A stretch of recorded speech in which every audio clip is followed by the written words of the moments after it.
Começou minha pausa do almoço. Comi 2 salgados e uma coca. Eu tenho 1 hora de descanso entre o almoço e retornar ao trabalho. Hoje foi um dia típico porque eu trabalhei presencial, algo que quase nunca eu faço.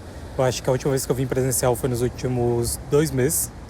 Não lembro. Porém, sempre quando eu vinha presencial, eu ficava aqui em frente à praia, ficava vendo o mar, ficava descansando um pouco do trabalho também. Mas agora com o verão aqui fica um pouco mais quente. Porém, nesse horário tá bem tranquilo, por isso que eu tô pegando aqui um solzinho, coisa que eu não faço muito. E é isso, descansar um pouco, olhar um pouco o mar, tomar um pouco de sol e já voltar pro trabalho.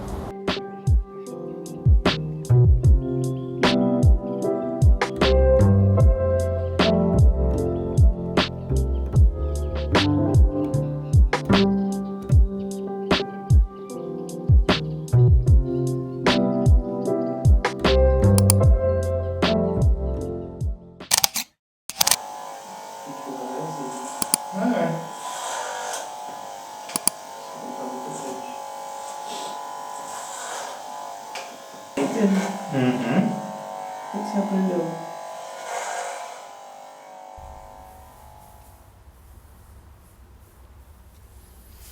Vamos falar um pouco sobre mudança? Eu sempre me reconheci como uma pessoa que ama mudança. Eu gostava de não ter rotina, eu gostava de sair de casa e não saber o que ia acontecer no meu dia. Além de que eu sempre fui uma pessoa que nunca fui muito ligada a uma única estética, sempre gostei de mudança, sempre gostei de raspar meu cabelo de vez em quando. Além de que sempre estava experimentando novos esportes, escutando outras músicas e por aí vai. E eu acredito que esse seja um processo normal da maioria das pessoas. Para quem não sabe, esse meu desapego para a mudança começou desde que minha família se mudou de Brasília para Natal, mas isso faz muito tempo. Mas eu sempre gostei daquela sensação de pertencer a outro canto. Aquela sensação de pensar que eu vim de outro lugar, eu ter curiosidades para contar para outras pessoas, mostrar para outras pessoas da onde eu vim, alguns outros costumes e por aí vai. Porém, desde que eu me mudei para Portugal, as coisas foram um pouco diferentes. Apesar de ter dado tudo certo, a gente não teve quase nenhum perrengue na nossa mudança e na nossa adaptação aqui no país. Parecia que eu não gostava de nada do que eu gostava no Brasil. Sabe aquela sensação de que nada que você fazia antigamente faz sentido hoje em dia? Pronto, foi exatamente o que eu tive. E passando por alguns momentos bem complicados dentro da minha cabeça, tendo que acordar muito cedo, chegando tarde do trabalho, tudo na minha cabeça tava um grande furacão de pensamentos, de querendo mudança, aquela ânsia de mudança, algo que eu tinha muito na minha vida no Brasil. Eu entendi que tudo que eu estava passando era o que chamam de a crise dos 25 anos. A crise dos 25 anos nada mais é do que aquela fase da vida onde você percebe que muita coisa que você gostava antigamente hoje em dia não faz mais sentido para você. Para minha sorte ou azar, eu tive essa crise dos 25 anos em outro país, longe de todos os meus amigos, longe de toda a minha família. Então foi um processo um pouco difícil para passar só com meu namorado. Acabou que às vezes eu sobrecarregava muito ele dos pensamentos que eu estava tendo ou sobrecarregava sobre não estar me sentindo bem. Mas, por um lado, foi muito bom ter isso em outro canto, longe da minha zona de conforto. Porque tudo que parecia que eu gostava antigamente, como jogar, ir pro vôlei,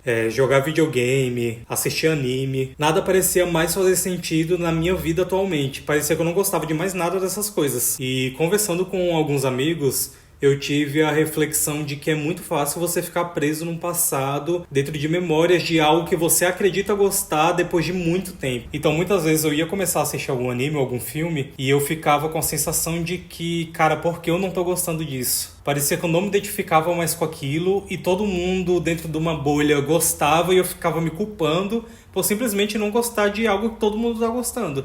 Então, nesse processo de entender o que eu gosto ou o que eu não gosto de fazer, eu tive que começar a ter uma mudança de hábitos e uma mudança de hobbies. Mas durante esse tempo eu me questionei muito sobre trabalho, me questionei muito se eu estava no caminho certo, porque eu entrei numa onda de achar que eu odeio arquitetura. E a arquitetura é um tema muito complicado para mim, inclusive eu posso fazer um vídeo mais sobre isso em específico, não só arquitetura, mas toda a área criativa, porque para quem é da área sabe o quanto é sobrecarregante esse mercado. Porém, eu tentei achar outras profissões nesse tempo. Comecei a estudar tatuagem, comecei a estudar UI UX, comecei a estudar design gráfico, Comecei a estudar muita coisa para tentar me encontrar. Tudo isso porque eu estava preso àquela mania de querer ter uma mudança o tempo inteiro. A pensar que o tempo todo eu tenho que estar mudando, o tempo todo eu tenho que achar outra coisa para fazer, o tempo todo eu tenho que achar outro hobby, eu tenho que fazer outro esporte, eu tenho que... E minha cabeça começou a girar, querer achar outra profissão, estudar UI UX, estudar tatuagem. Até o momento que eu quis apenas parar um pouco meus pensamentos. Então eu comecei a desacelerar a minha forma de pensar e a minha forma de agir. Nisso eu me tornei uma pessoa muito mais caseira. Comecei a estudar mais e estudar coisas que eu queria estudar. Então eu comecei a estudar um pouco mais sobre design japonês. Comecei a estudar a própria linguagem, o próprio japonês. E isso foi me conectando a coisas que atualmente fazem mais sentido para mim. Não significa que eu odeio arquitetura. Significa apenas que eu estava olhando para a arquitetura da forma que eu olhava antigamente. Parecia que eu não conseguia olhar para a arquitetura de outra forma. E na minha cabeça fez muito sentido o fato de que antigamente eu tinha uma mentalidade um pouco mais jovem sobre a vida, um pouco mais jovem sobre a rotina, e eu tive que passar por um processo de amadurecimento. Eu comecei a apreciar as pequenas coisas do meu dia a dia, como arrumar a casa, como comprar coisas novas para casa. Como vocês podem ver, a casa está numa configuração um pouco mais diferente, em breve eu vou mostrar para vocês. Mas eu comecei a apreciar esses pequenos atos, como fazer uma comida diferente, como tentar novas receitas. Comecei a entender que eu não sou o meu trabalho e muito menos o que eu faço no meu trabalho. E entender esses pequenos pontos foi muito importante para mim.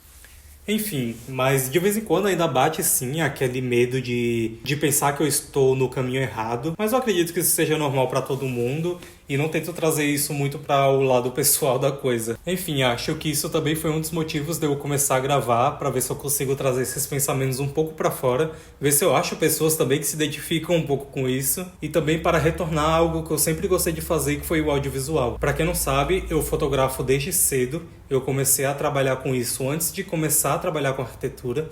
Eu trabalhava dentro de uma empresa de audiovisual e com o tempo eu fui me afastando desse lado de audiovisual para conseguir focar em arquitetura. E com o tempo parece que a pessoa às vezes vai pedindo um pouco de socorro para conseguir retomar aquele sentimento antigo, a retomar aquela paixão antiga, que é o que eu tenho pelo audiovisual. Enfim, acho que eu já falei muito. Vou voltar para o meu trabalho agora, eu estou na minha pausa de almoço. E também quero mostrar um pouco das mudanças que a gente fez aqui em casa. Eu e Ian teve uma noite que a gente surtou, foi na IKEA, comprou um tapete, mudamos o layout da nossa casa inteira e eu vou mostrar um pouco para vocês.